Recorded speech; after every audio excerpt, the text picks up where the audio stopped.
కనుక నీవు మనసులో అనుకున్నటువంటి దానిని మీరు ఏం చేయాలట?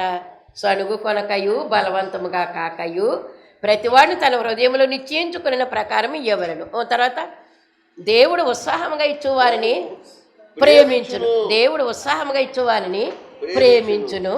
మరియు మరియు అన్నిటి యందు ఎల్లప్పుడూ మీలో మీరు సర్వ సమృద్ధి గలవారై, ఏటమ్మా? సర్వ సమృద్ధి గలవారై ఉత్తమమైన ప్రతి కార్యము చేయుటకు, ఉత్తమమైన ప్రతి కార్యము. దేవునికి కానుకలు ఇవ్వడం అనేటువంటి ఉత్తమమైన ప్రతి కార్యం, ఉత్తమమైనటువంటి ప్రతి కార్యమును చేయుటకు దేవుడు మీ ఎడల సమస్త విధములైన కృపను విస్తరింప చేయగలడు. అది దేవుడు విస్తరింప చేయగలడు.